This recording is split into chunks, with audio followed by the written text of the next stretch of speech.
At sa iba pa ring balita, 6 na batang estudyante ang sugatan matapos tumilapon mula sa overloaded nilang tricycle sa Taytay, Rizal. May saksi exclusive si Emil Sumangil.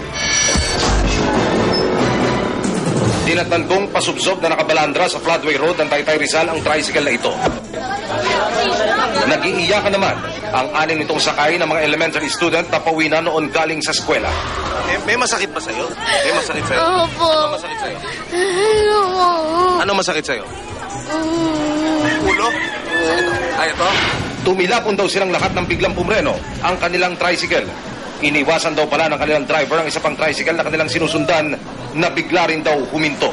Ito pa, nakapagpreno naman po, okay lang. Ang sinikap ko, makaiwas. Okay. Ay, sumabit pa rin po yung aking kanto. O kasi tinan po sir, alanganin yung pagkapreno niya. Patawid siya na bata, inabol ng matanda. Yung matanda ka tumambling dyan. Ito naman pala nakatutok sa akin. Sumabit sa uli. Ang driver ng nadisgrasyang tricycle, abot-abot ang paghingi ng paumanhin sa mga magulang ng mga biktima. Sagutin lahat na ko. Naku, marami akong bayaran. Naku, tapos ganito abalaban. Naku. Kayo po mamagano yan.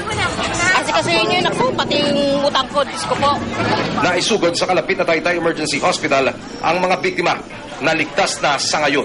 Inaalam naman na Taytay Police kung sino sa dalawang driver ang may kasalanan sa aksidente. Bukod pa sa posibleng pananagutan ng driver ng aksidenteng tricycle dahil sa sobrang sakay. Hanggang 3 lang daw kasi ang pinapayagang pasahero ayon sa Tricycle Regulations Office ng lokal na pamahalaan. Hindi na bago ang pagkakasangkot sa aksidente ng mga tricycle na ginagawang school service. Tulad ng malagim na sinapit ng tricycle na ito na sinalpok ng tren sa Camarines Sur. 5 ang patay kabilang ang ilang estudyante.